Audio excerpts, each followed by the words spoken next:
Eu sou a filha mais nova de 4 irmãos. Quando a minha mãe se separou, meus tios, irmãos da minha mãe, construíram uma casa bem pequenininha mesmo para ela, para ajudar. Eu lembro que a separação dos meus pais foi bem conturbada, porque o meu pai morava na casa da minha avó, com a minha mãe e com a gente. Então teve uma briga muito grande entre a família e a minha mãe resolveu viver a vida dela sozinha, sem meu pai, longe do meu pai. E nisso, o meu irmão, ele tinha 18 anos na época. O meu irmão, ele era o mais velho. E só tinha ele, de homem. E ele optou em ficar com meu pai. Ele não quis morar com minha mãe, nem com a gente. Ele preferiu morar com meu pai. E eu e minhas irmãs fomos embora com a minha mãe. E a vida não era fácil, gente. Não era nada fácil. Eu lembro que a minha mãe, ela precisava trabalhar fora, em casa de família, e ela deixava a minha irmã, que no caso é a mais velha, né, entre as mulheres, deixava a minha irmã mais velha tomando conta da gente. E assim, quando a minha mãe saía, a minha irmã, com o tempo, ela começou a fazer muita amizade com algumas garotas, alguns rapazes ali do bairro. E eu lembro que a minha irmã, gente, ela saía e deixava a gente sozinha dentro de casa, eu e minha irmã, dentro de casa trancada. E ela saía com as amigas dela, passava o dia na rua. Quando a minha mãe estava pertinho de chegar, ela voltava. E ela até ameaçava a gente, pra gente não falar nada pra nossa mãe. Mas a minha mãe acabou descobrindo e deu uma surra na minha irmã. E a minha mãe decidiu que não ia mais trabalhar fora, em casa de família. Então a minha mãe, ela começou a pegar lavagem de roupa, ela lavava em casa mesmo, que era mais fácil, ela ficava ali de olho na gente, e ela colocou a minha irmã para trabalhar com ela, gente, o dia todinho. Eu lembro que a minha mãe, ela não exigia que a minha irmã, nem a gente, fizesse tudo dentro de casa. A minha mãe só pedia para ela ficar com a gente, cuidar da gente. Minha mãe deixava tudo prontinho, almoço pronto, tudo pronto. Mas quando minha irmã começou a fazer isso, a minha mãe, ela começou a colocar ela para trabalhar com ela lavando roupa. E eu lembro que foi daí que a minha irmã, ela começou a se aquietar. E o tempo foi passando, minha mãe sempre fazia questão da gente estudar, ela fazia questão da gente nunca faltar à escola. E quando eu ia fazer trabalhos na casa das minhas colegas, eu lembro que eu ficava encantada com a casa das minhas colegas, com as coisas que as minhas colegas tinham. E o que mais me impressionava era o quarto delas. Quando eu entrava no quarto delas, eu ficava pensando, meu Deus, por que eu não tenho isso? Por que a minha mãe não tem condição de comprar isso pra mim? Eu lembro que elas tinham tudo dentro do quartinho delas. Tinha um quartinho delas separado. E a gente não tinha nem quarto, né? Porque era uma casa bem pequenininha mesmo. E eu ficava me questionando, assim, ficava triste, pensativa. E no inverno, na nossa cidade, chovia muito, muito, muito mesmo. Então, teve um dia que a gente acordou de madrugada, literalmente, debaixo d'água. Gente, sem exagero nenhum. A casa estava toda alagada. O único cômodo que não caía água dentro era o quarto onde a gente dormia. A casa só tinha um quarto. Dormíamos 4 pessoas numa cama só, em um quarto só. Então era o único lugar que não chovia. O resto da casa alagava mesmo, gente, sem exagero. E a minha mãe, ela não tinha condição de pagar um pedreiro para ajeitar a casa. E os meus tios, na época, estavam bem ocupados, não podiam, estavam com serviço, que eles eram pedreiros, estavam com serviço e tal. Então a gente teve que ficar um bom tempo naquela situação. Sempre que a gente acordava, a gente ia tirar aquela água toda, era o dia todinho, gente. Quando chovia na nossa cidade, era o dia todinho chovendo. Então pensa no desespero, pensa na agonia de toda hora a gente ter que estar tirando água. Eu lembro que era o maior sufoco e eu ficava muito agoniada com aquela situação. Eu era a que mais reclamava de toda a nossa situação. Até que um dia os meus tios conseguiram ajudar a minha mãe, conseguiram ir lá em casa.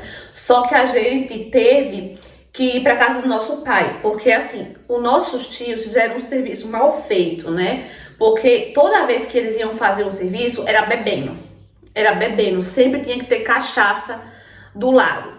Então a gente teve que ir para casa do nosso pai, no caso da casa da minha avó, onde meu pai morava, enquanto eles consertavam lá, porque não tinha condição, tinha que fazer lá um negócio, não entendo muito bem, gente, também não me lembro muito bem de tudo. E a gente teve que ir para casa do nosso pai. E a minha mãe ficou lá com eles. E eu lembro que essa reforma, esse serviço custou muito para acabar, gente. Porque meus tios tudo fazia bebendo. Era um remanche só, um remanche só. Então a gente ficou na casa do nosso pai acho que alguns meses, eu não me lembro, mas foi por bastante meses. E o meu irmão, gente, nessa época já estava bem mais velho. E ele sempre foi muito ignorante, ele nem falava com a gente direito. E como a gente tava lá, 3 meninas, ele se aproveitava, meu irmão. Ele fazia a gente de empregada. E a casa do meu pai vivia cheio de amigos do meu irmão. Sempre ia, todo dia tinha amigo dele lá, indo lá em casa, chamando meu irmão pros rolês. E um desses amigos chamava muito a minha atenção, porque ele era muito bonito, era bem mais velho do que os outros amigos dele, era alto e ele me chamava a atenção. Assim que eu bati o olho nele, me chamou muita atenção. E ele não parava de olhar pra mim. Então, ele perguntou pro meu irmão, eu lembro que meu irmão me falou que ele perguntou minha idade, perguntou se eu tinha namorado, meu irmão falou pra mim que ele estava interessado por mim, e sempre que ele ia na casa da minha avó, né, do meu pai, ele ficava conversando um pouquinho comigo, na calçada. E nisso a gente ficou amigo, a gente pegou uma amizade e todos os dias à noite a gente conversava, todos os dias à noite a gente conversava. Ele só ia à noite porque ele trabalhava o dia todo. E ele sempre falava pra mim que morava sozinho, que o sonho dele era construir uma família, que não sei o que, aquilo outro, que ele podia me dar tudo que eu quisesse, que eu era a princesa dele, sabe? Ele ficava sempre falando essas coisas pra mim. E eu ficava iludida com isso. Eu lembro que um dia ele veio falar isso de novo pra mim, que eu era a princesa dele, que se eu fosse morar com ele ia fazer de tudo por mim e tal. E eu comecei a chorar na frente dele e falei que eu não gostava de morar na casa da minha mãe, porque era uma situação que a gente vivia numa situação que eu não queria aquilo pra mim. Eu falei pra ele da casa que chovia dentro, falei pra ele da pobreza que a gente vivia. Nossa, falei um monte de coisa, um monte de coisa. Ele também era pobre, né, gente? Só que assim, por eu achar que ele sozinho tinha o trabalho dele, que ele ganhava mais ou menos, ele morava sozinho, eu achava que eu tendo as minhas coisas, que eu ficando com ele, eu morando na casa dele, eu ia ter as minhas próprias coisinhas, eu ter as minhas coisinhas organizadas, ajeitadas, sabe? Então, eu meio que me deixei iludir por isso, né?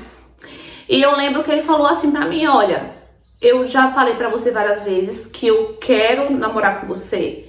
E você pode ficar na minha casa, você pode morar na minha casa, a gente vai construir uma vida juntos. E quando tava perto da gente voltar pra casa, eu e minhas irmãs, eu lembro que eu falei pra ele que eu não queria mais voltar, que eu queria ficar com ele. E foi isso que aconteceu. O meu irmão e o meu pai nem se importou. Mas quando a minha mãe soube, a minha mãe ficou louca. Foi bater na casa do meu pai. Xingou meu pai, xingou meu irmão, de tudo. Falou que o culpado era eles. Falou que eles eram responsáveis por a gente, o tempo que a gente tava lá. Que eles não deveriam ter deixado isso acontecer. Nossa, falou um monte de coisa. E insistia pra eu voltar pra casa. E eu gritava, gente, eu tava desesperada nesse dia. Eu não queria, eu tava tão desesperada, com medo dela me levar à força, que eu gritava, eu dizia, eu não quero ir.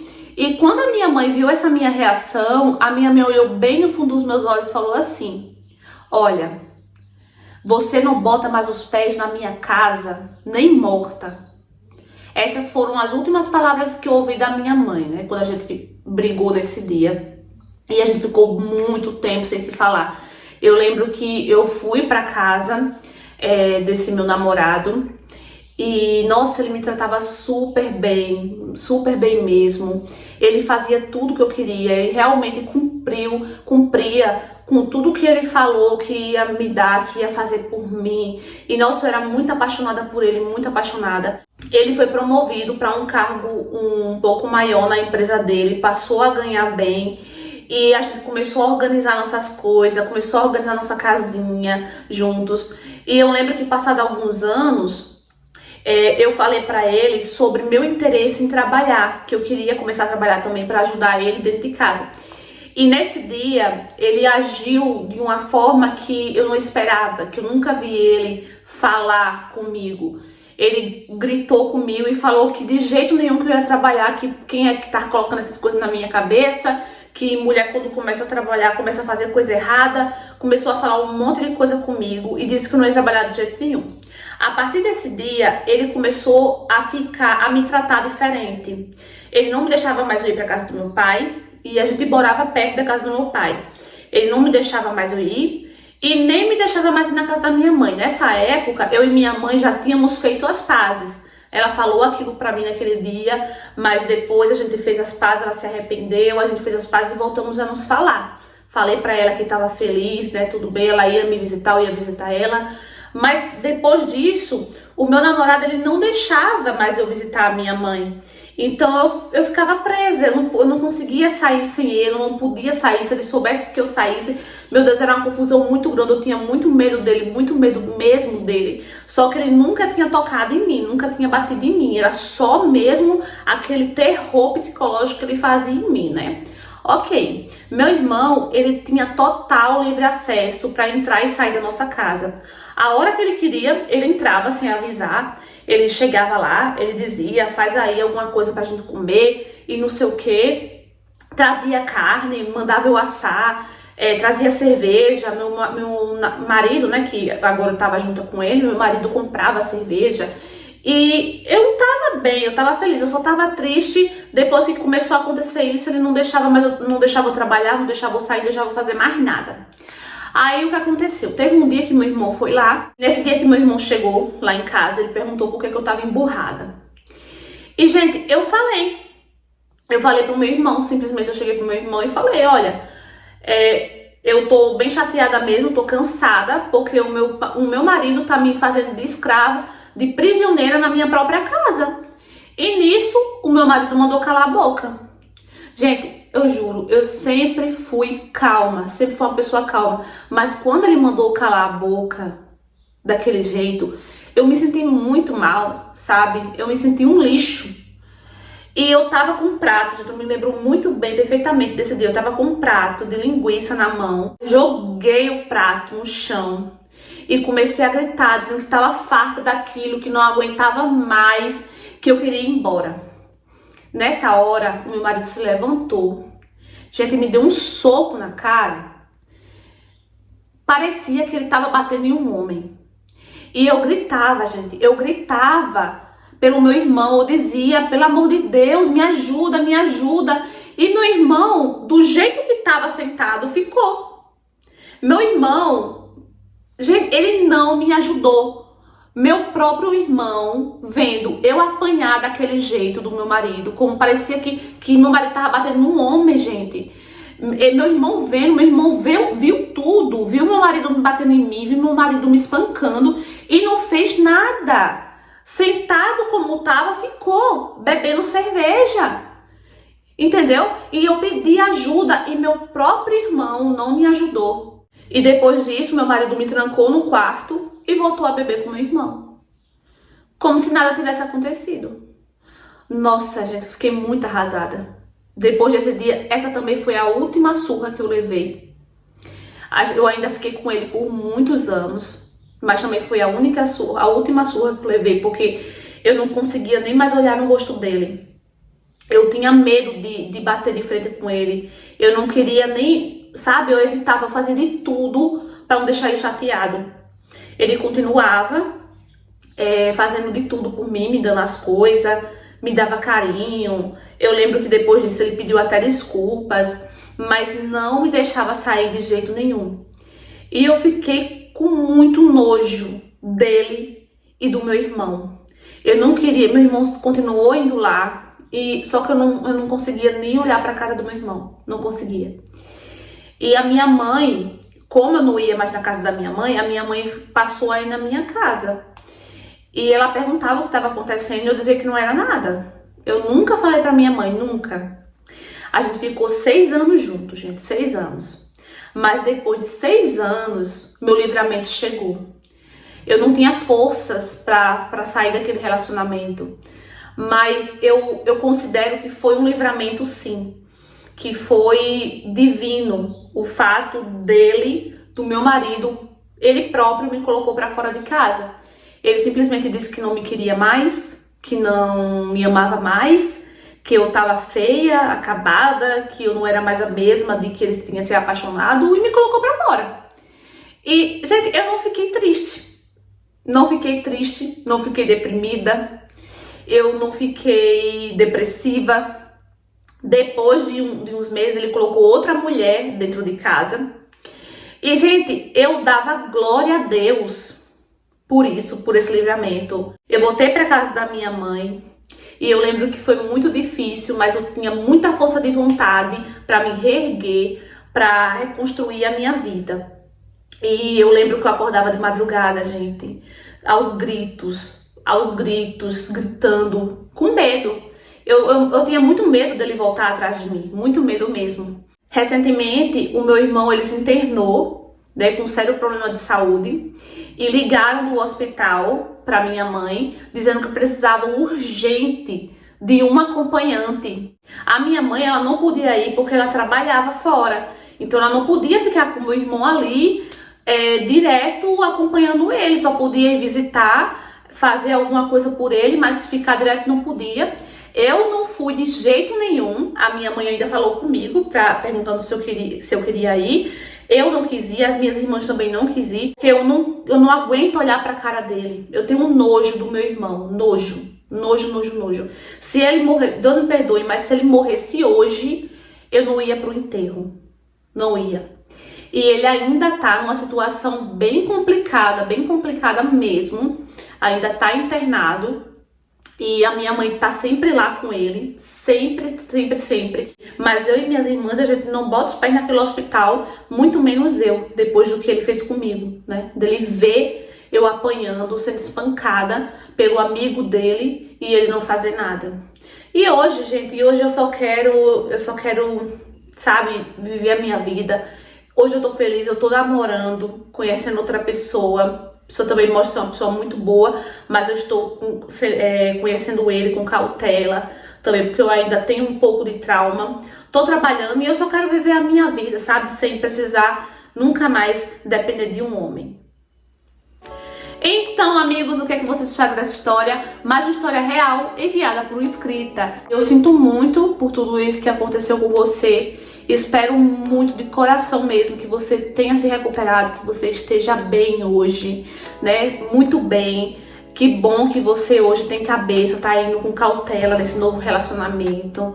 Porque a gente, infelizmente, nem a gente conhecendo, passa anos conhecendo uma pessoa e depois essa pessoa se transforma de uma hora para outra, né? A gente nem esperava. Imagina aquelas pessoas que entram de cabeça em um relacionamento mal conhecendo a pessoa, não é? E que bom, fico feliz que hoje você está bem. E deixa aqui nos comentários, gente, uma mensagem, alguma palavra de apoio, né? Eu não julgo ela na questão dela não ter esse rancor do irmão dela, né? A gente vê que é um rancor que ela tem, uma raiva. Ela fala que ela sente nojo do irmão, mas é só Deus pra entender o coração dela, né, e saber. Mas o que eu tenho pra dizer pra você é que se você tiver algum rancor, alguma raiva, tire do seu coração, porque isso não vai te levar pra canto nenhum, não vai ajudar em nada, não é? Com certeza ele já tá pagando, né, pela atitude dele, pelo que ele fez, por ele estar internado hoje, passando pela situação que ele tá hoje. Então, né, a lei do retorno, né, e a lei divina também. A lei humana ela pode falhar, mas a lei de Deus ela nunca falha, tá bom? Então é isso, meus amores. Espero que vocês tenham gostado da história. Curta, comenta, compartilha. Se você for novo para aqui de paraquedas, se inscreva aqui embaixo, ativa a notificação na opção todos para não perder nenhuma história. Um beijo e até o próximo vídeo. Tchau!